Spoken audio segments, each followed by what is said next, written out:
Hello student, class 11th का physics का practice paper है। सेशन 23-24 का डीओई का ऑफिशियल क्वेश्चन पेपर है ये। तो इम्पॉर्टेंट है आपके फाइनल एग्ज़ाम के लिए। इसे अच्छी तरह से कीजिएगा अपने एनुअल एग्ज़ाम के लिए। तो इसका सेक्शन ये स्टार्ट कर रहे हैं। एंड वीडियो में नए हो तो चैनल को सब्सक्राइब कर लेना एंड वीडियो को शेयर ज़रूर करो। चलिए इसका सोल्यूशन करते हैं। एंड प्रीलिस्ट सेक्शन को ज़रूर चेक कर लेना डिस्क्रिप्शन में, लिंक में। तो नेक्स्ट क्वेश्चन नंबर 1 क्या है? Which of the following changes when a particle is moving with uniform velocity. तो जब एक पार्टिकल यूनिफॉर्म वेलोसिटी से चलता है तो उसमें क्या क्या चेंज होते हैं। तो पहले हम यूनिफॉर्म वेलोसिटी के ग्राफ देख लेते हैं।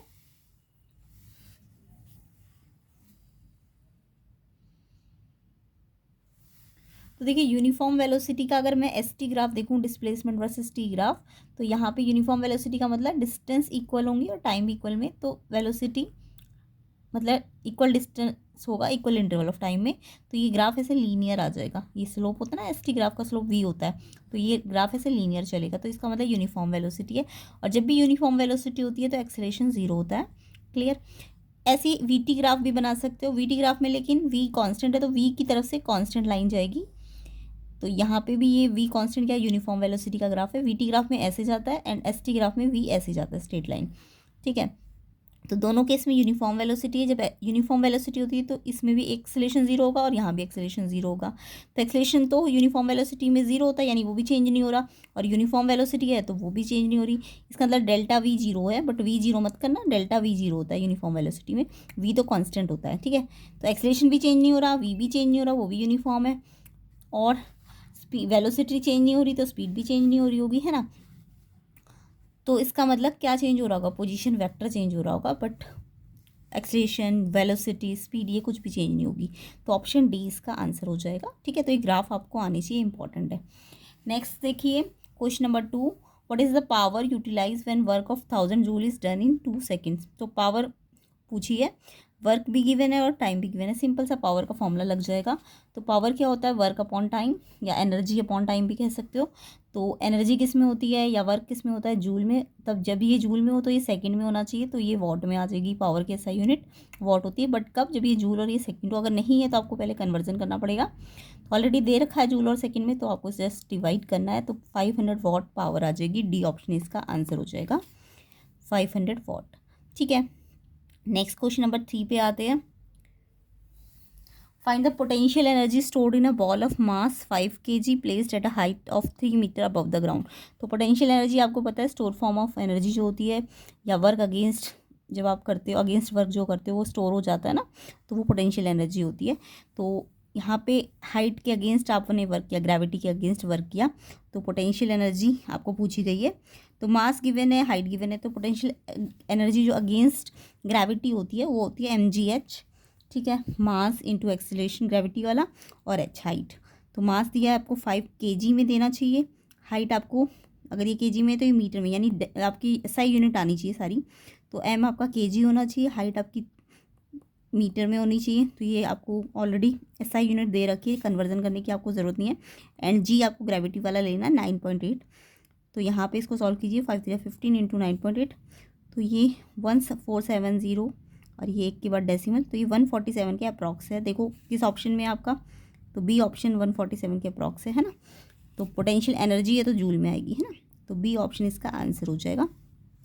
तो ये ध्यान रखना, आपको SI यूनिट देनी चाहिए। अगर नहीं दिए तो आप पहले चेंज कर लेना। तो यहाँ पे आपको ये फॉर्मूला भी समझ आ गया होगा। वीडियो को शेयर ज़रूर कीजिए। आगे की वीडियो नेक्स्ट पार्ट में मिल जाएगी आपको। फिलहाल तो इसकी सेक्शन ए और बी को कर लेते हैं। चलिए क्वेश्चन नंबर 4 पे देखिए, the temperature of a wire is doubled, young का मॉडुलस ऑफ इलास्टिसिटी निकालना है। तो यहाँ पे टेम्परेचर का यंग के मॉडुलस पे क्या इफेक्ट पड़ता है?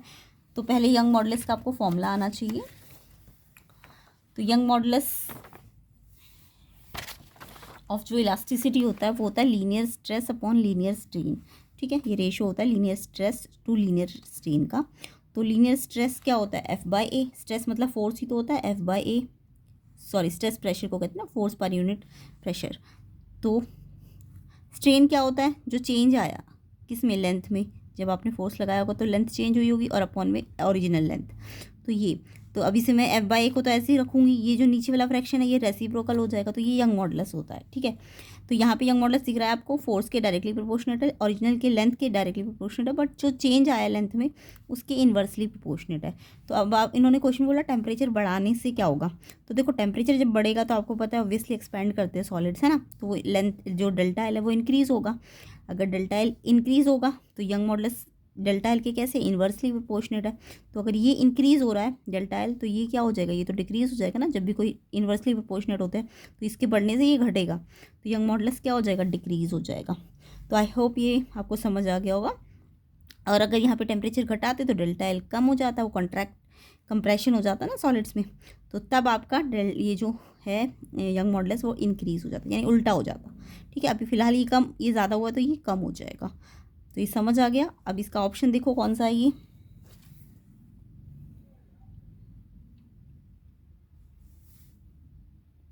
तो टेम्परेचर इन्होंने कहा था कि डबल कर दिया है तो यंग मॉडुलस कितना हो जाएगा। तो देखो टेम्परेचर डबल करने से डेल्टा एल बढ़ेगा, है ना, और ये यंग मॉडुलस कम हो जाएगा। तो डेल्टा एल के साथ तो ये डायरेक्टली इन्वर्सली प्रोपोर्शनेट है ना, कोई पावर तो नहीं है, कुछ आगे नंबर तो नहीं है, तो यानी कि ये अगर डबल किया है आपने तो यंग मॉडुलस क्या हो जाएगा, डबल कम हो जाएगा ना, डिक्रीज़ हो जाएगा, सॉरी डबल वबल कुछ नहीं होगा, डिक्रीज़ हो जाएगा। डी ऑप्शन इसका आंसर हो जाएगा। तो टेम्परेचर बढ़ाने से यंग मॉडुलस क्या हो जाएगा, डिक्रीज़ हो जाएगा।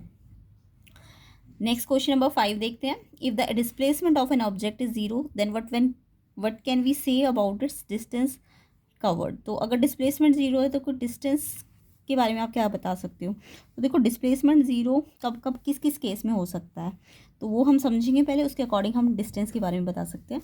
तो अगर मैं कहूँ कि बॉडी इनिशियल पोजीशन पे वापस आ गई, यानी कि जहाँ जैसे पहले यहाँ मान लो ए से बी पे गई होगी और फिर बी से वापस ए पे आ गई होगी, तो पहले गई होगी और फिर वापस आई भी होगी। तो देखो ए से बी पे गई और बी से ए पे, यानी वहीं पे आ गई। तो जब बॉडी अपनी इनिशियल पोजीशन पे आ जाए तो आपको पता है ना, इनिशियल और फाइनल में अगर कुछ सेम पॉइंट है इनिशियल फाइनल, तो डिस्प्लेसमेंट क्या होता है, जीरो होता है।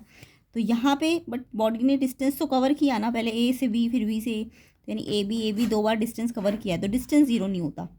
बट अगर बॉडी रेस्ट पे है, वो मूव ही नहीं कर रही, तो वहाँ पे डिस्टेंस भी जीरो होगा और डिस्प्लेसमेंट भी जीरो होगा। तो यानी हम कह सकते हैं कि अगर डिस्प्लेसमेंट, देखो इन दोनों केस में डिस्प्लेसमेंट तो जीरो ही रहा, बट डिस्टेंस कभी जीरो थी और कभी नहीं थी, तो यानी डिस्टेंस जीरो हो भी सकती है और नहीं भी हो सकती है। तो ये केसेस आपको समझ में आ गए होंगे। तो यानी कि डिस्प्लेसमेंट जीरो का मतलब डिस्टेंस जीरो नहीं है, क्या पता हो क्या पता ना हो। तो ये दोनों केसेस के अकॉर्डिंग आपको समझ आ गया होगा, ऑप्शन डी इसका आंसर हो जाएगा। तो क्वेश्चंस के डिटेलिंग आपको समझाए जा रहे हैं। तो नेक्स्ट क्वेश्चन नंबर 6 देखते हैं। 3 × 10⁸ मीटर पर सेकेंड हैज़ सिग्निफिकेंट फिगर। तो सिग्निफिकेंट फिगर कितनी है 3 × 10⁸ में। तो थोड़े से सिग्निफिकेंट के रूल समझ लीजिए, उसके बाद आपको इजीली समझ आ जाएगा। तो देखिए सिग्निफिकेंट फिगर वैसे तो आपको पता ही है, मेजर्ड वैल्यू एक फिजिकल क्वांटिटी में जो नंबर ऑफ डिजिट को बताए, जो हमें मतलब एक्चुअल में मतलब वैल्यू रखती होगी, ठीक है। तो जितनी ज़्यादा नंबर ऑफ सिग्निफिकेंट फिगर होती है उतनी ज़्यादा एक्यूरेसी होती है, ये ध्यान रखना। अच्छा, इसके रूल्स होते हैं लाइक जितने भी नॉन जीरो डिजिट्स हैं वो सिग्निफिकेंट होते हैं। जैसे ये सारे नॉन जीरो डिजिट है ना, तो इसमें ये जितने डिजिट होंगे उतने ही सिग्निफिकेंट फिगर्स आ जाएंगे। यानी इसके अंदर कितने हैं 3, इसमें सारे नॉन जीरो है ना, मतलब नॉन जीरो का मतलब बीच में जीरो हो but first and last zero ना हो। तो ये वाला पूरा नंबर जो है इसके अंदर कितने 1 2 3 4, यहाँ पे भी 1 2 3 4, ठीक है। तो ये पहला रूल है। दूसरा रूल क्या है इसका, जो लीडिंग जीरोस और zeros place to left of numbers are not significant. यानी कि अगर कोई जीरो लेफ्ट ऑफ नंबर्स है तो उसको हम सिग्निफिकेंट नहीं मानेंगे। लाइक 0.543 है तो इसमें पॉइंट के आगे जो जीरो है उसको हम सिग्निफिकेंट नहीं मानेंगे, ये जस्ट ये है 1 2 3। सेम ऐसे यहाँ पे देखो इसके आगे है ना सारी जीरो, तो जस्ट इसका सिग्निफिकेंट 1 ही माना जाएगा। नेक्स्ट रूल है number without decimal point, terminal और trailing zeros are not significant. मतलब जो बिना डेसिमल वाले नंबर्स है उनमें अगर लास्ट में कोई जीरो है तो उसको आप उसको नहीं लोगे, लेफ्ट मतलब जो लास्ट में जीरो होंगे वो नहीं लिए जाएंगे। तो यानी कि 4320 है तो इसमें जस्ट ये 3 नंबर ही सिग्निफिकेंट होंगे। बट जो डेसिमल वाले होंगे इसमें जो पॉइंट के बाद वाले जीरो है वो कंसीडर किए जाते हैं, बट जो पॉइंट से पहले वाले जीरो है उसको आपको वो तो ये वाले रूल के हिसाब से हम नहीं लेंगे ना, ऊपर वाले रूल के हिसाब से। तो तो आगे वाले ज़ीरो नहीं सिग्निफिकेंट होते हैं, बट पीछे वाले ज़ीरो पॉइंट डेसिमल वाले में सिग्निफिकेंट होंगे। विदाउट डेसिमल वाला होगा तो यहाँ लास्ट वाला जीरो सिग्निफिकेंट नहीं होगा। तो यहाँ पे 5 ये वाले 2 जीरो नहीं काउंट करोगे, 1 2 3 4 5। अगर इसमें पॉइंट नहीं होता तो फिर सिर्फ इसमें 3 ही सिग्निफिकेंट होते। समझ आया? नेक्स्ट देखिए, फोर्थ रूल, एक्सपोनेंशियल नोटेशन है अगर, तो numerical portion he number of significant figure देगा। यानी कि कोई अगर मेरे को ऐसे इंटू 10 नंबर इंटू 10 की पावर समथिंग दिया है, तो 10 की पावर को मुझे कोई कुछ नहीं देखना, मुझे जस्ट ये जो आगे का नंबर है ना उसी से मेरे को सिग्निफिकेंट फिगर मिलेंगे। तो इसमें 1 2 3 सिग्निफिकेंट फिगर है। तो यहीं पे हमें ये रूल जो हमारा क्वेश्चन में है वो इसके अकॉर्डिंग रूल चलेगा। बाकी कुछ रूल्स और भी है। अगर unit does not change the number of significant figure in a measurement, मतलब अगर सेंटीमीटर में है तो भी 4 ही सिग्निफिकेंट फिगर है, और अगर ये नंबर मीटर में चेंज करूँ मैं, तो आपको पता है ना डेसिमल 2 आगे चला जाएगा 100 से जब डिवाइड करो मल्टीप्लाई करोगे, है ना। नहीं, सेंटीमीटर को मीटर में बदलोगे तो 100 से डिवाइड करोगे ना, तो यानी कि 2 डेसिमल आगे चला जाएगा। तो अब देखो, अभी ये रूल अभी आपने पढ़ा था, आगे वाली जीरो को कंसिडर नहीं करते डेसिमल में, तो ये सारे 4 डिजिट इसमें। तो सेम सेंटीमीटर मीटर था, अगर मैं इसको सेंटीमीटर को मीटर में कन्वर्ट कर भी दूँ तब भी सिग्निफिकेंट फिगर चेंज नहीं होती है। क्लियर? तो ऐसे हमने इसको मिलीमीटर, किलोमीटर, माइक्रोमीटर सब में चेंज किया तब भी ये 4 ही आएगी। नेक्स्ट, एडिशन एंड सब्ट्रैक्शन करते हैं तो जो फाइनल रिजल्ट होता है वो कौन सा होता है, जो लीस्ट डेसिमल प्लेस होता है। जैसे यहाँ पे 3 नंबर को मैं अगर ऐड करती हूँ तो यहाँ पे जो भी आंसर आएगा ऐड करने के बाद, अब आपका लीस्ट वाला कौन सा, लीस्ट डेसिमल प्लेस कौन सा है, देखो यहाँ 1 के बाद है, यहाँ 2 के बाद है, यहाँ 3 के बाद है, तो ये लीस्ट डेसिमल प्लेस है ना 0.1 वाला। तो यानी कि इसके अकॉर्डिंग ही, इस नंबर के अकॉर्डिंग ही अब सिग्निफिकेंट फिगर बनेगा। तो 1 2 2 2 सिग्निफिकेंट फिगर है, तो इस आंसर में भी आपको 2 सिग्निफिकेंट फिगर ही लिखनी है, यानी यहीं तक लिखना है ये। ठीक है, तो ये आपका एडिशन सब्ट्रैक्शन का रूल होगा। और मल्टीप्लिकेशन सब्ट्रैक्शन डिवीज़न में एक रूल थोड़ा चेंज हो जाएगा। यहाँ पे final result should retain as many significant figure as there in original number with least significant figure. यानी ये 2 नंबर अगर मैं मल्टीप्लाई करूँ, पहले मल्टीप्लाई कर दो आप, ठीक है, जो भी मल्टीप्लाई करके आंसर आएगा। अब आपका ये 2 जो नंबर्स है इनमें जो लीस्ट सिग्निफिकेंट फिगर वाला नंबर है जो, यानी इसमें कितनी सिग्निफिकेंट फिगर है 2, इसमें कितनी है 3, आगे वाली जीरो को तो कंसीडर नहीं करोगे। तो 2 वाले के अकॉर्डिंग ही इसको भी आपको बनाना है। तो 2 के अकॉर्डिंग तो ये वाला जीरो तो कंसीडर नहीं होगा, तो ये 2 डिजिट ही कंसीडर होंगे, यानी इतना आंसर आ जाएगा आपका। तो ये सारे रूल्स है, ठीक है। ऐसी डिवाइड में भी ये रूल चलेगा। यहाँ पे छोटा वाला ये है ना 3 वाला, तो जो भी आंसर आएगा उसमें 3 वाला लेना है। तो इस तरीके से सिग्निफिकेंट फिगर्स होती है। तो ये कॉन्सेप्ट आपको आना चाहिए, कई बार इसमें 1 2 मार्क्स के क्वेश्चन आएंगे। तो यहाँ पे अगर आपको रूल समझ आ गया हो तो 3 × 10 की पावर 8 है। तो अभी मैंने बोला 10 की पावर 8 एक्सपोनेंट है, तो आपको एक्सपोनेंट को नहीं देखना, जस्ट इसके आगे वाले नंबर को देखना है। तो 3 का मतलब 1 की तो सिग्निफिकेंट फिगर है, तो यानी इसका आंसर कितना होगा, 1 होगा। बी ऑप्शन इसका आंसर हो जाएगा।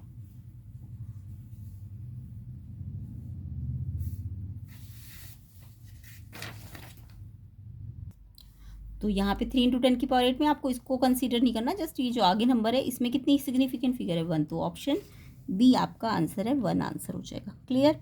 तो सिग्निफिकेंट फिगर के रूल्स आपको समझ आ गए होंगे आई होप। चलिए नेक्स्ट क्वेश्चन देखते हैं। तो इसमें क्वेश्चंस के साथ साथ मैं थोड़े थोड़े एक्सप्लेनेशन भी दे रही हूँ ताकि आपके कॉन्सेप्ट भी क्लियर हो जाए, ठीक है। एंड वीडियो को शेयर ज़रूर करना, कम से कम 100 लाइक तो दीजिएगा ताकि इसके नेक्स्ट पार्ट जल्दी से जल्दी बन जाए, तो आपकी प्रैक्टिस हो जाए अच्छी तरह से। फाइनल एग्जाम के लिए बहुत इंपॉर्टेंट है। डिस्क्रिप्शन में प्लेलिस्ट भी डली होगी, उसको चेक कर लेना आप। इंपॉर्टेंट क्वेश्चन है आपके फाइनल एग्जाम के लिए। चलिए क्वेश्चन नंबर 7 पे आते हैं। The work performed on an object does not depend upon. तो जो ऑब्जेक्ट का वर्क होता है वो किस पे डिपेंड नहीं करता। तो वर्क का फॉर्मूला अगर आपको आता हो तो उससे आपको पता चल जाएगा। तो देखो वर्क आपका होता है फोर्स वेक्टर और डिस्प्लेसमेंट वेक्टर का डॉट प्रोडक्ट। डॉट का मतलब समझते हो ना, मतलब जब 2 वेक्टर्स के डॉट होते हैं तो वो आंसर क्या आता है, स्केलर आता है। अगर 2 वेक्टर्स है उनके डॉट निकालते हो आप तो वो आंसर क्या देते हैं, स्केलर। बट अगर 2 वेक्टर उनका क्रॉस निकालते हो, क्रॉस प्रोडक्ट, तो वो वेक्टर आंसर क्या देते हैं, वेक्टर देते हैं। तो वर्क एक स्केलर क्वांटिटी होती है, तो सबको पता है। अब वर्क क्या है, फोर्स डॉट डिस्प्लेसमेंट। अब मैं अगर डॉट लगा होता है तो क्या बनता है, एफ एस कॉस थीटा बनता है। अगर क्रॉस बना होता है तो आपका साइन थीटा होता है यहाँ पे, है ना। तो अगर वेक्टर वेक्टर को मल्टीप्लाई करते हो, एक डॉट होता है एक क्रॉस होता है। डॉट जो होता है वो स्केलर होता है, इसलिए वर्क स्केलर है। बट टॉर्क की बात करते हो तो टॉर्क आपका क्या होता है, वो आपका वेक्टर वेक्टर को मल्टीप्लाई करके आता है। Force into force cross R होता है ना, तो ये टॉर्क होता है आपका। तो ये 2 वेक्टर्स का क्रॉस प्रोडक्ट होता है, तो इसलिए ये आपका वेक्टर जो ओवरऑल टॉर्क आता है वो वेक्टर होता है। क्लियर? तो वर्क आपका स्केलर है।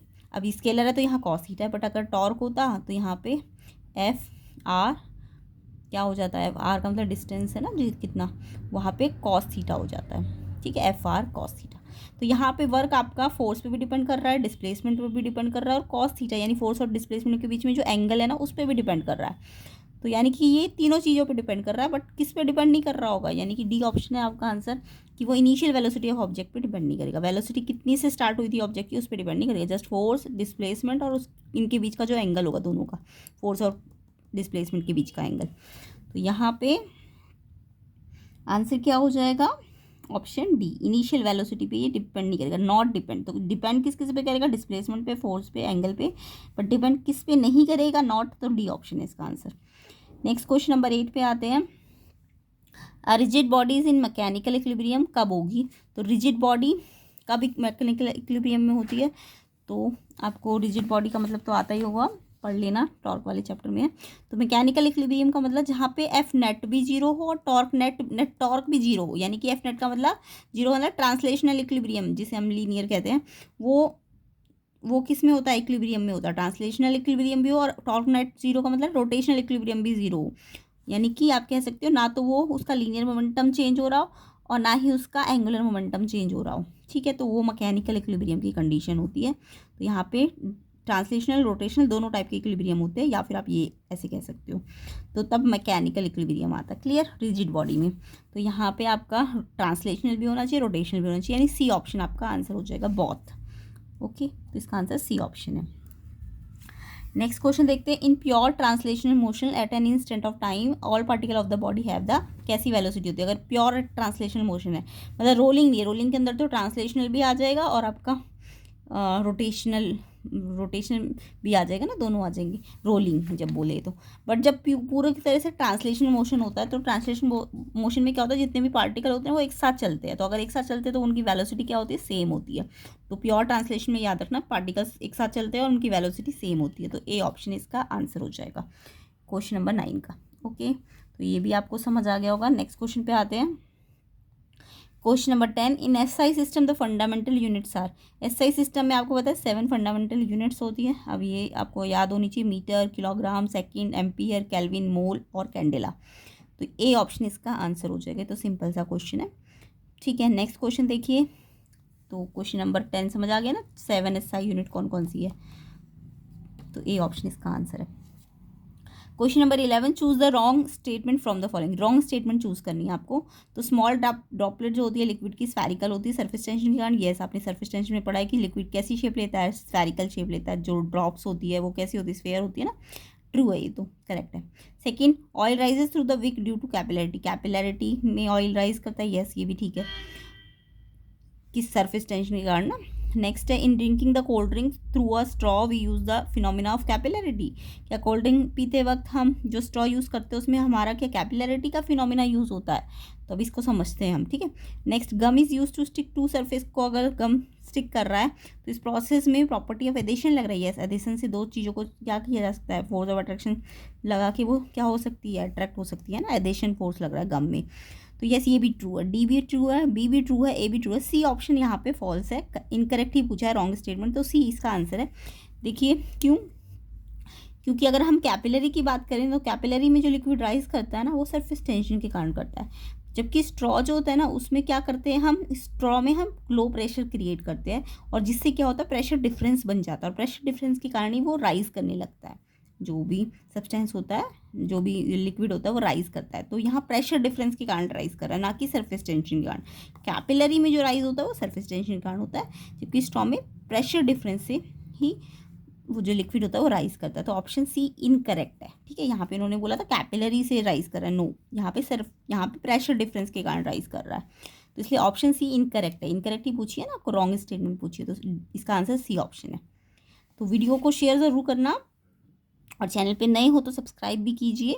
चलिए क्वेश्चन नंबर 12 पे आते हैं। The symbol to represent amount of substance, amount of substance को किस में मेजर करते हैं, मोल में, है ना।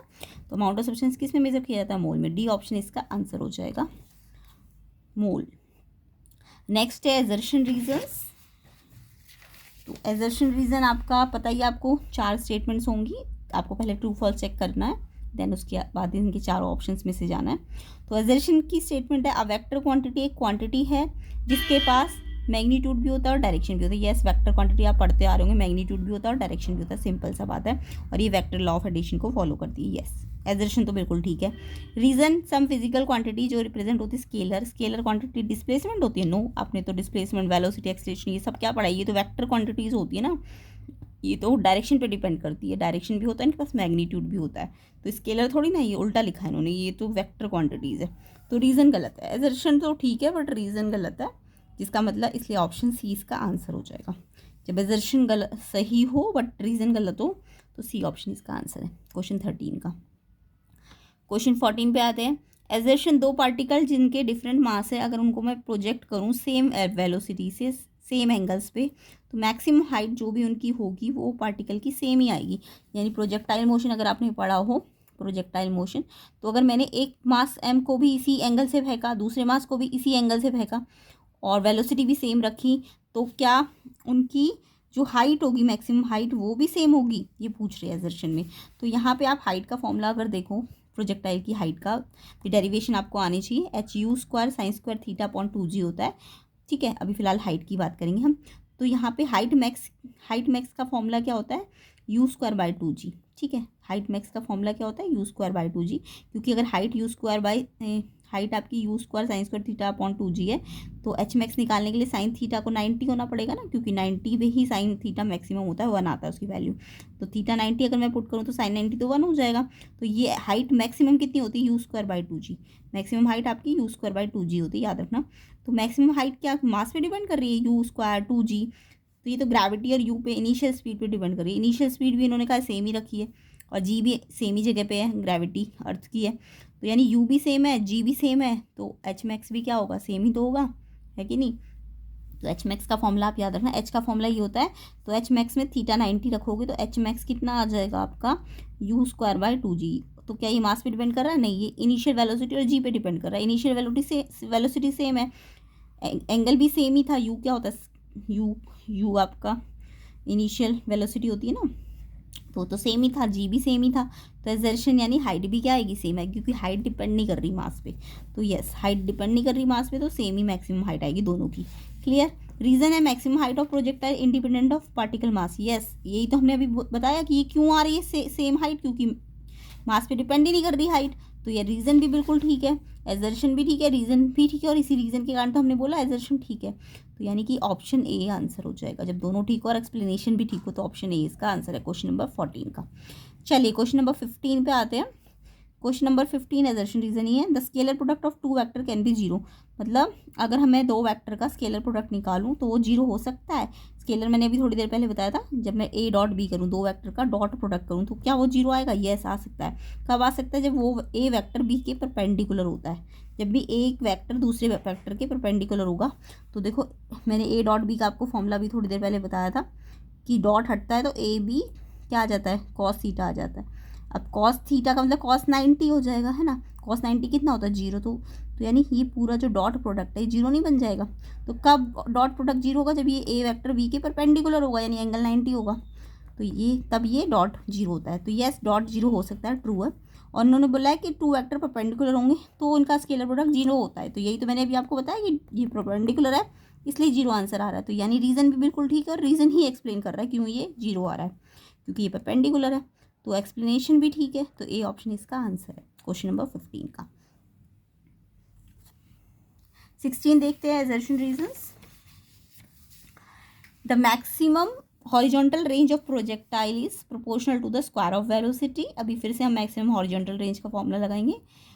और मैक्सिमम हॉरिजॉन्टल रेंज जो होती है प्रोजेक्टाइल की, वो मैक्सिमम हाइट का ऑलवेज इक्वल होती है। पहले एजर्शन को देख लेते हैं। मैक्सिमम रेंज का फॉर्मूला लेना है अब आपको। तो रेंज देखो क्या है, रेंज क्या है, U² sin² theta, sine square है ये, ठीक है। नहीं साइन 2 थीटा, ये साइन 2 थीटा। रेंज में U² sin 2 थीटा आता है अपॉन जी, ये रेंज होती है, ठीक है। बट अगर मैं मैक्सिमम रेंज चाहती हूँ तो मुझे ये पूरे साइन, इसको साइन 90 बनाना पड़ेगा। तो थीटा को मुझे 90 नहीं लेना, क्योंकि थीटा तो 90 लेने पे 180 बन जाएगा। ये तो 2 × 90 180 ना। तो थीटा तो मुझे 45 लेना पड़ेगा, तभी तो साइन 90 बनेगा। साइन 2 थीटा है ना, तो 2 × 45 90 तभी तो बनेगा। तो साइन 2 थीटा को मुझे अगर साइन 90 बनाना है तो थीटा कितना लेना पड़ेगा 45। तो थीटा 45 पे आपको मैक्सिमम रेंज मिल जाएगी। रेंज एक्चुअल में क्या होती है, प्रोजेक्टाइल की यहाँ से यहाँ तक की जो डिस्टेंस होती है, ये वाली हॉरिजॉन्टल डिस्टेंस जो होती है इसे रेंज कहते हैं। तो मैक्सिमम रेंज कब बनेगी, जब थीटा 45 पे हैकोगे आप, ठीक है। तो यू स्क्वायर बाई जी ये मैक्सिमम रेंज है, क्योंकि ये तो 90 साइन 91 बन जाएगा, तो यू स्क्वायर बाई जी आपकी आर मैक्स आ जाएगी। और आर मैक्स देखो जी तो क्योंकि सेम जगह पे फेंक रहे हो तो ग्रेविटी तो सेम ही है, तो यू स्क्वायर पे डिपेंड करती है उसके डायरेक्टली स्क्वायर के प्रोपोर्शनेट है। यस यही तो बोला इन्होंने, हॉरिजॉन्टल रेंज जो होती है वो स्क्वायर ऑफ वेलोसिटी के प्रोपोर्शनल होती है। यस ये आ गया ना आपका, तो यानी एजर्शन तो बिल्कुल ठीक है। बट रीज़न कह रहा है कि आर मैक्स और एच मैक्स सेम आनी चाहिए। अब हम एच मैक्स अभी थोड़ी देर पहले हमने निकाला था, एच का फॉर्मूला हाई मैक्सिमम हाइट, यानी ये जो वाई एक्सिस की मैक्सिमम हाइट होती है एच होती है, जो हॉरिजॉन्टल ये पूरा डिस्टेंस होता है ये रेंज होता है प्रोजेक्टाइल का, और जो वर्टिकल डिस्टेंस मैक्सिमम होता है वो हाइट होती है। तो अगर मेरे को मैक्सिमम हाइट चाहिए, तो मैक्सिमम हाइट अगर you square sine square theta by 2 g है किसी टाइम पे, तो एच मैक्स निकालूंगी तो ये साइन थीटा 90 होना चाहिए। तो साइन थीटा, यहाँ तो थीटा ये 2 थीटा तो है नहीं, तो थीटा जस्ट 90 रखना पड़ेगा, तभी तो साइन 90 बन जाएगा। तो साइन 91 तो यू स्क्वायर बाई 2 जी, अभी मैंने आपको पहले भी बताया था। तो H max u square by 2 g है, जबकि आर मैक्स कितना है u square by g, R max कितना आया था यू स्क्वायर बाई जी। तो अगर मैं दोनों का रेशो निकालूँ एच मैक्स और आर मैक्स का, तो देखो ये है यू स्क्वायर बाई 2 जी और ये आया यू स्क्वायर बाई जी। अब आपको पता है यू स्क्वायर बाई 2 जी तो ऊपर एज इट इज रहेगा, नीचे वाला फ्रैक्शन उल्टा हो जाता है ना, जी ऊपर चला जाएगा यू स्क्वायर नीचे आ जाएगा, ये वाला फ्रैक्शन रेसिप्रोकल हो जाएगा। जी से ये जी कट गया, यू स्क्वायर से यू स्क्वायर, तो देखो 1/2 आ जाएगा। यानी एच मैक्स आर मैक्स का जो रेशो है वो कितना है 1/2, या फिर आप कह सकते हो आर मैक्स 2 टाइम्स, ये क्रॉस मल्टीप्लाई करो तो आर मैक्स क्या है 2 टाइम ऑफ एच मैक्स। क्या इक्वल आ रही है, नहीं, रेंज डबल आ रही है एच मैक्स का। या फिर आप कह सकते हो एच मैक्स रेंज का क्या आ रहा है, आधा आ रहा है, क्योंकि देखो H max u square by g थोड़ा ना, वो तो उसका आधा है, तो एच मैक्स आर मैक्स का आधा होता है। ये भी आप प्रूव करने को क्वेश्चन आ सकता है। तो यहाँ पे इक्वल नहीं है, यहाँ पे ये बोल रहे हैं कि दोनों इक्वल आएंगे, मैक्सिमम रेंज और मैक्सिमम हाइट, तो यहाँ पे इक्वल नहीं आ रही, तो इसलिए रीज़न गलत है। जब एजर्शन सही हो बट रीज़न गलत हो, तो यानी कि एजर्शन सही है और रीज़न गलत है, तो सी ऑप्शन इसका आंसर होगा, इस वाले एजर्शन रीज़न का। आई होप मैंने डिटेलिंग भी आपको इसको में समझा दी है, तो आपको समझ भी आ गया होगा। वीडियो थोड़ा लंबा हो गया, इसलिए मैं सेक्शन बी और सी को नेक्स्ट पार्ट में कवर करूँगी। एंड वीडियो को पूरा देखिए ना, शॉर्ट में मत देखा करो, इंपॉर्टेंट पॉइंट मिस हो जाते हैं। प्लेलिस्ट को देख लेना, डिस्क्रिप्शन में लिंक में डाल दूँगी। और वीडियो को कम से कम शेयर करो, 100 लाइक्स तो दो, तभी मैं नेक्स्ट पार्ट जल्दी से जल्दी बनाऊँगी। सेक्शन बी सी डी हम कवर कर लेंगे नेक्स्ट में, और फाइनल एग्जाम के लिए इंपॉर्टेंट है, इसलिए इसका प्लेलिस्ट सेक्शन को ज़रूर चेक कर लेना। एंड नए हो तो चैनल को सब्सक्राइब भी कर लेना।